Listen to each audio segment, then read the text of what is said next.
The Ralts line might just contain our next perfect 5-star Pokemon, but we're hitting them all and Ralts probably won't be it. Though in battle it is interesting, it isn't nearly as bad as people make it out to be. Now of course with its abysmal physical defense you do have to be careful, but its special stats are decent for the early game, and Psychic is just a great typing. Even more so once it adds the Fairy type in Gen 6. Confusion may be the only move you really get in Gen 3, but that's good enough to do the job, and in Gen 6 it of course adds Disarming Voice for those pesky Poochyenas. It's clearly not amazing, it's very frail and doesn't evolve until level 20, but it's not horrible. 2.5 stars. In case you weren't around for the Abra and Alakazam controversies, in this series encounter rate or ease of access has nothing to do with availability, it's just a measure of how much of the game it's available for. And in that case, Ralts is great. You can get it right away in both Hoenn and Galar, then before the 3rd gym in Platinum, before the 2nd in Kalos, and as soon as you get to Akala and Lola, which just barely manages to average out to 5 stars. And Ralts' concept seems to be an entirely original idea. It's basically empathy embodied and made into a little humanoid pocket monster that uses its horns to sense the emotions of people around it, which is so awesome, especially with that little extra bit of drawing inspiration from the typical shy children in media. This is clearly 5 stars. And I think that its design is genuinely incredible. At first glance, it almost looks like a little creature with no eyes, using its psychic ability to search through the area, or maybe even wearing a little Jedi training helmet, but actually it does have eyes, and it's more likely a nod to the hair over the eyes looks of the shy kids I mentioned before.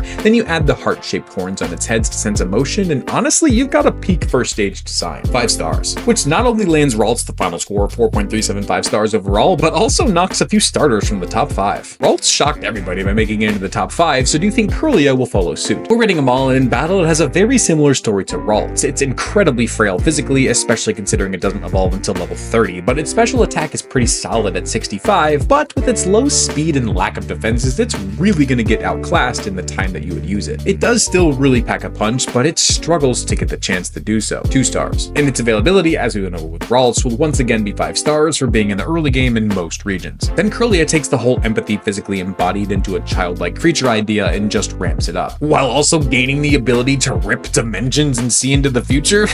Once again, 5 stars. But its design, I'm really not a fan of, and no, I don't dislike all girly designs. I've just always felt that it stuck out like a sore thumb in its line, especially with the addition of Gallade. This line as a whole is incredible, starting at Ralts as this ambiguous little child, then its evolutions really representing either the feminine or masculine side of emotion, and then there's Kirlia, a ballet dancer. It isn't as cute or interesting as Ralts, nor is it as impressive or cool as its evolutions. This is honestly really a disappointment, 2.5 stars. But that still lands Kirlia a decent 3.65 stars overall. Can Gardevoir become our next perfect 5-star Pokemon? A lot of you seem to think so, but there's only been one so far, not including Megas. We're rating them all, and at least in battle, Gardevoir is arguably the most dominant Pokemon in a Hoenn playthrough, other than maybe Guts of Sod Swallow. With its whopping 125 special attack, 115 special defense, and decent 80 speed, it's going to be one of your strongest Pokemon. Even in Gen 3, all you really need is Calm Mind and Psychic, then for good measure slap on Thunderbolt and have fun. Not even to mention that in Gen 6, it somehow gets infinitely better with the Fairy typing, way better moves like Moonblast, Draining Kiss, Psyshock, and Shadow Ball. It's actually broken in every game that it's in. 5 stars. As for availability, remember that we don't factor in encounter rate at all, so Ralts being available early in most regions did result in 5 stars. And its concept is so unique and incredible, it follows the Ralts idea of being a physical embodiment of empathy and evolves into the great representation of femininity, taking the duality of guardian angels or mothers being both loving or nurturing as well as being fiercely protective. Once again, easily 5 stars, which means it all comes down to design. Obviously, the Pokemon community has been, well, frankly gross about Gardevoir, but that doesn't take away from how incredible the design is. It does a fantastic job of showing the 2 sides of femininity, with the long flowing dress and the heart-shaped horns now going straight through its heart, while also showing the protective side by shaping its hair to resemble medieval helmets and giving it the "don't f with my babies" look in its eyes. Definitive 5 stars. Which means that Gardevoir has done it. It's the second ever perfect 5-star Pokemon, third if you count Megas, but still it takes the throne over the Hoenn top 5. There's only been one perfect 5-star Mega, so can Mega Gardevoir become the second? We're rating them all, and obviously in battle, it's just utterly broken. With 165 special attack, 135 special defense, and 100 speed, along with its incredible Psychic Fairy typing, there's really nothing this monster can't handle. Not to mention its ability Pixelate, turning all normal type type moves into Fairy type and giving them a 20% boost. On top of Gardevoir's already really impressive move pool, I mean, come on, this is clearly 5 stars. Its availability starts off at Gardevoir's 5 stars, but it is compared to other megas, and you don't get its Mega Stone in Hoenn until after you face Kyogre or Groudon, which is fairly late for a Mega, so that'll drop it down to 4 stars. And its concept is more or less the same as Gardevoir, being a physical embodiment of empathy and femininity. I don't think the Mega really added onto that at all, but it didn't take away from it either, so it'll stay 5 stars. But its design just once again kind of takes Gardevoir and makes it look a little bit more mature, I guess, really not doing much at all to make it look Mega. They just took the sleek and petite looking dress and turned it into more of a ball gown, but otherwise it's more or less the same. For some reason, I've really just never been a fan. Don't get me wrong, it still has all the positives with the duality of femininity, with the nurturing look coupled with the protective look, but it just falls short of expectations. It's just Gardevoir again, but worse. 4 stars, which still gives it a great 4.5 stars overall, and a spot on the Mega's top 5. Gardevoir was one of very few perfect 5-star Pokemon, so a lot of people predicted Gallade to do the same.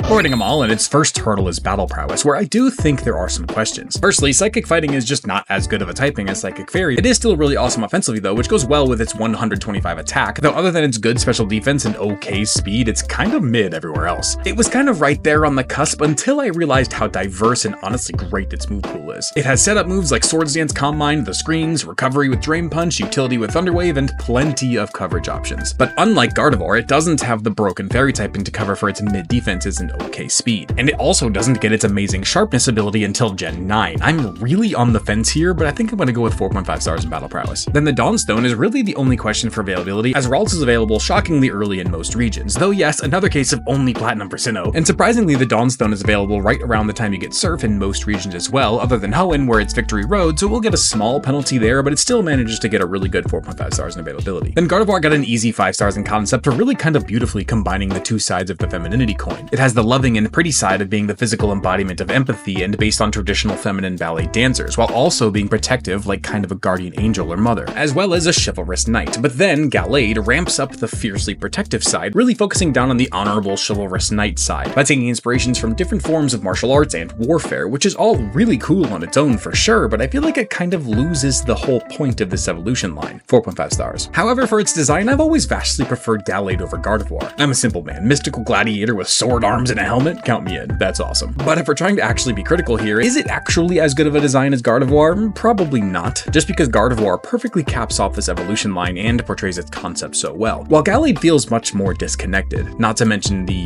hips. But I think regardless of my complaints about it, its popularity speaks for itself. I think it probably deserves the 5 stars either way, which will rise Gallade to the final score of 4.625 stars overall and a seat for the night at the side of the Queen. Mega Gallade is a third-rate Mega with a fourth-rate design.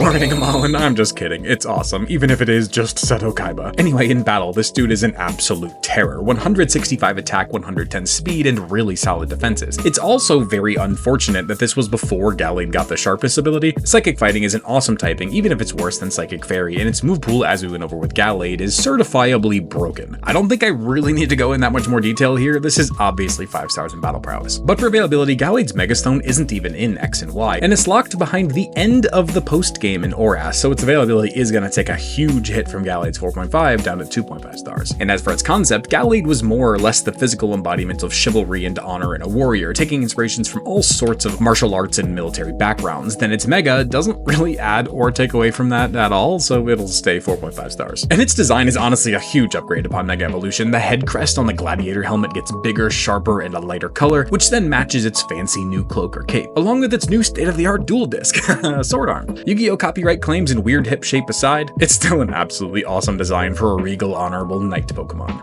5 stars, which will grant Mega Gallade a respectable 4.25 stars overall.